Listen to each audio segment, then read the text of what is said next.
누군가를 위해 나를 깎아내는 일. 우리는 종종 그것을 사랑이라 부르거나 어른스러운 책임감이라고 말합니다. 내 몫의 빵을 억지로 쪼개어 건네주면서 정작 나 자신은 허기진 배를 움켜쥐는 것. 그렇게 나를 비워내는 고단함이 숭고한 희생이라고 믿어왔을지도 모릅니다. 하지만 바닥이 드러난 컵으로는 더 이상 아무것도 따라줄 수 없다는 사실을 마주할 때가 있습니다. 나를 소진해서 만든 그 배려가 오히려 상대방에게 갚아야 할 무거운 빚이 되어버린다면 어떨까요?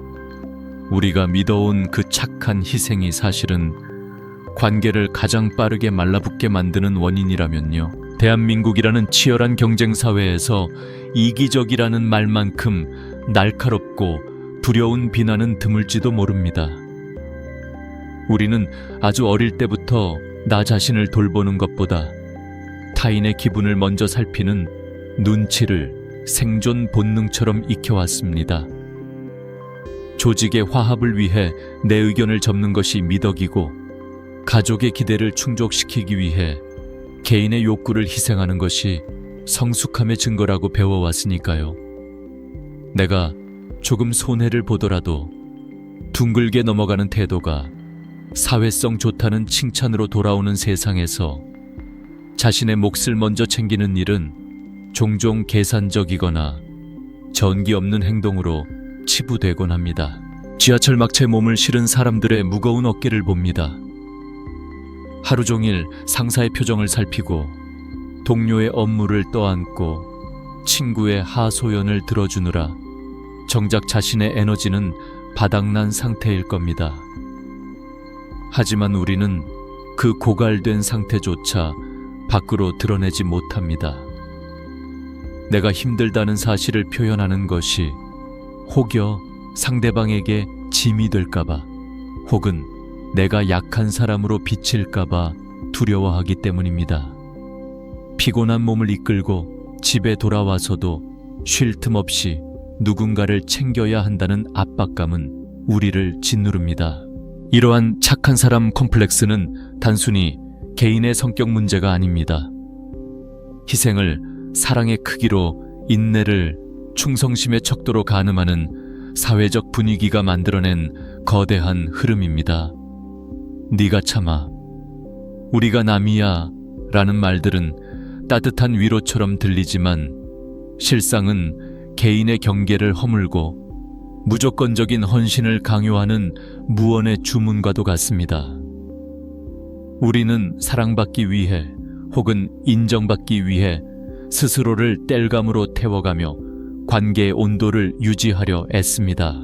나의 평온함을 담보로 잡혀야만 타인과의 연결이 유지된다고 믿는 이 사회의 암묵적인 합의 속에서 과연 우리는 진정으로 안전하다고 느낄 수 있을까요? 우리의 마음속에는 끊임없이 충돌하는 두 가지 목소리가 있습니다.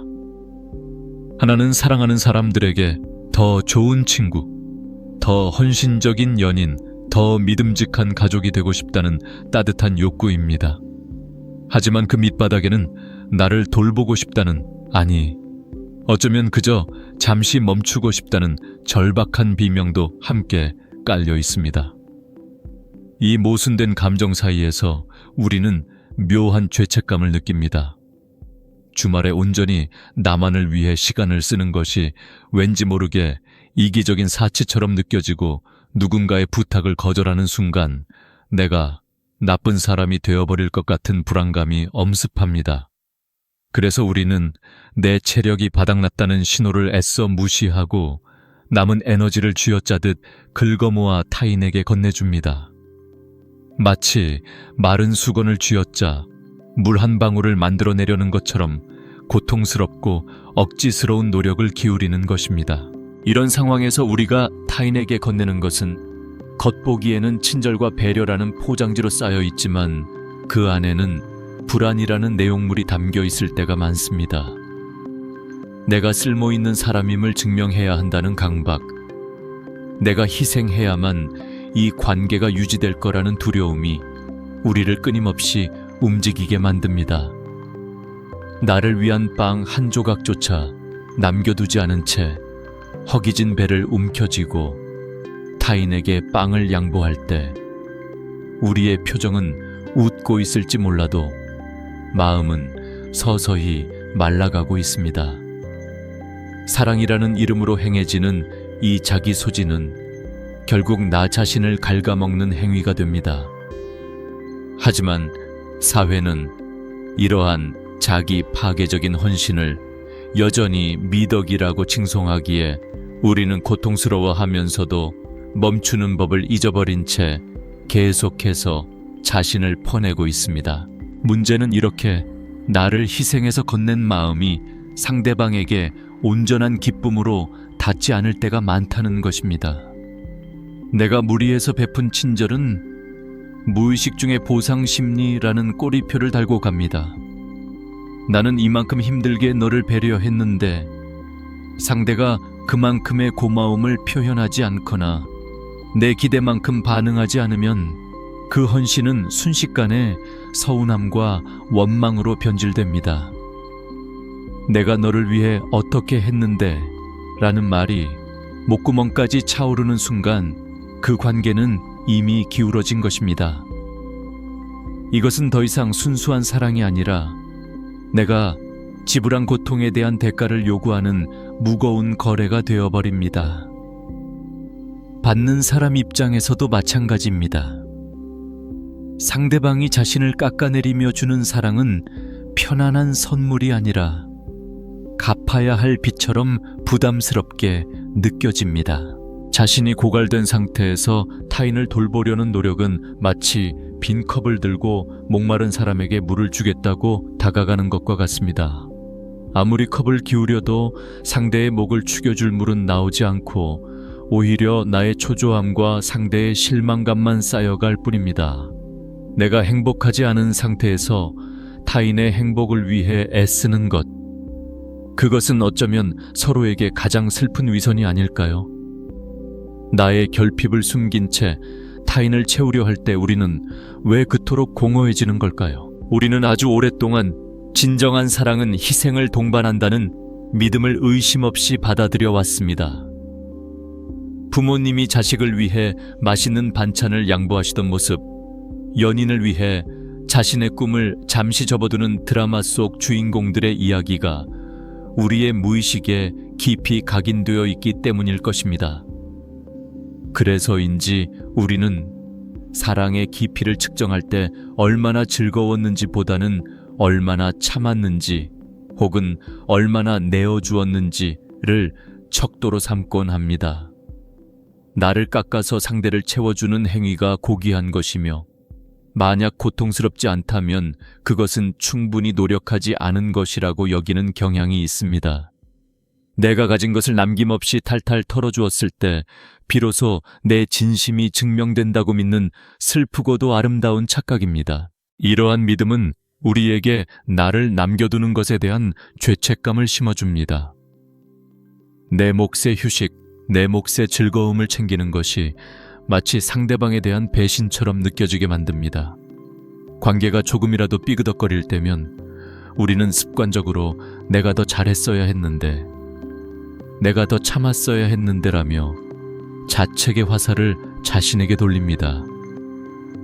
더 많이 주고 더 많이 잃어야만 그 관계가 단단해질 것이라는 생각은 마치 건물을 튼튼하게 짓기 위해 기둥 하나를 깎아 다른 기둥에 덧대는 것과 같습니다. 하지만 한쪽이 무너지면 결국 그 건물 전체가 위태로워진다는 사실을 우리는 열정이라는 이름 뒤에 숨겨둔 채 애써 외면하고 있는지도 모릅니다. 그러나 냉정하게 바라보면 무조건적인 희생이 관계를 지탱하는 힘이 되는 경우는 극히 드뭅니다. 오히려 그 희생은 시간이 지날수록 관계 안에 보이지 않는 부채 장부를 만들어냅니다. 주는 사람은 자신의 고단함을 상대가 알아주기를 바라는 무언의 기대를 품게 되고, 받는 사람은 그 과도한 배려 앞에서 고마움보다는 갚을 수 없는 빚을 진 듯한 마음의 짐을 느끼게 됩니다. 사랑에서 시작한 희생이 결국에는 상대방을 죄인으로 만들거나 혹은 나 자신을 피해자로 만드는 아이러니한 상황을 초래하는 것입니다. 내가 행복하지 않은데 당신이 행복하기를 바라는 것은 어쩌면 불가능한 기적을 바라는 것과 다름없습니다. 자신이 소멸해가는 과정을 사랑이라고 부를 때 그 관계의 끝에는 무엇이 남을까요? 소진된 나와 부담감을 느낀 타인, 그리고 너를 위해 내 모든 걸 바쳤다는 서글픈 청구서만이 남지 않을까요?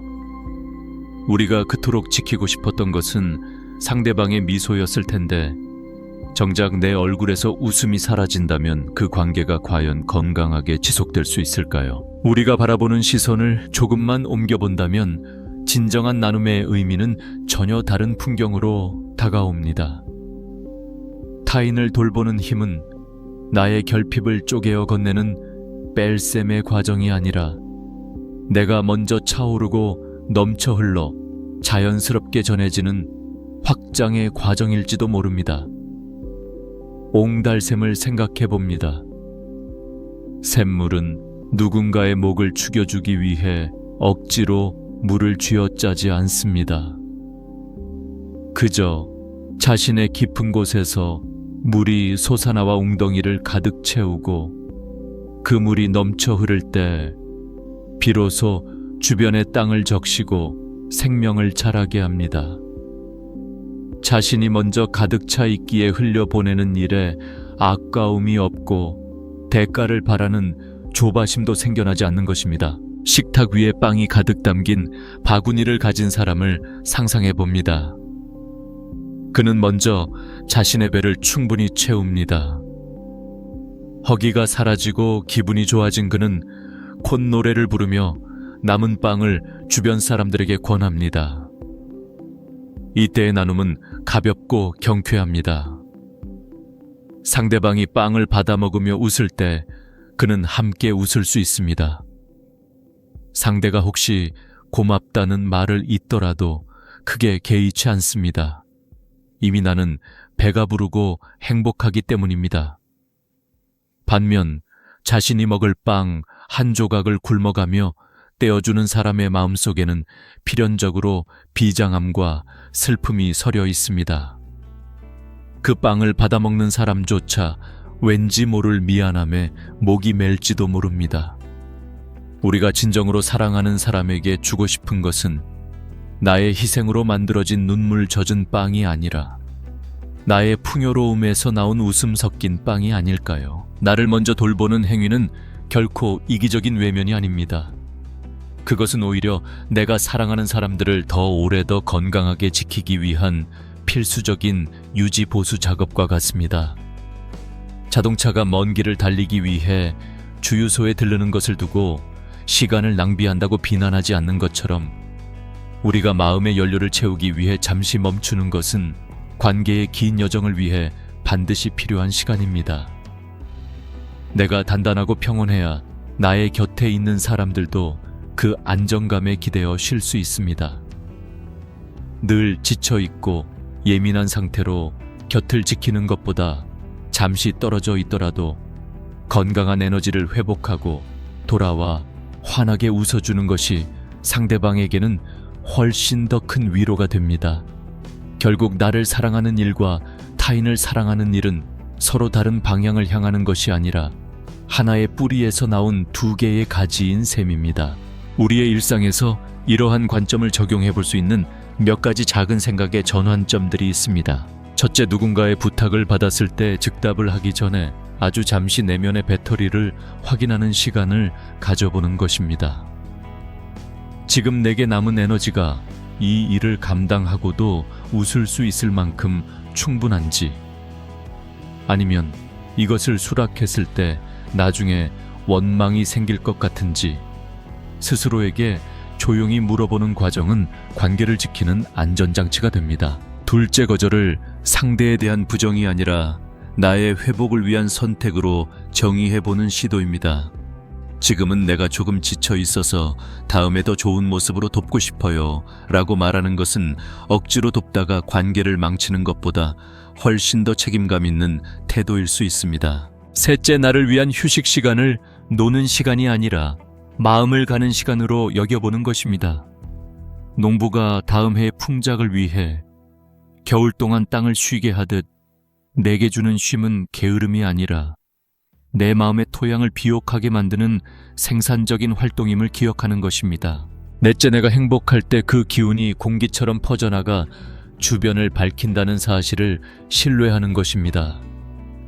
굳이 무언가를 해주지 않아도 내가 편안하게 존재하는 것만으로도 누군가에게는 든든한 버팀목이 될 수 있음을 믿어보는 것입니다. 자신의 잔을 먼저 채우는 사람은 그 넘치는 물로 세상의 갈증을 씻어줍니다.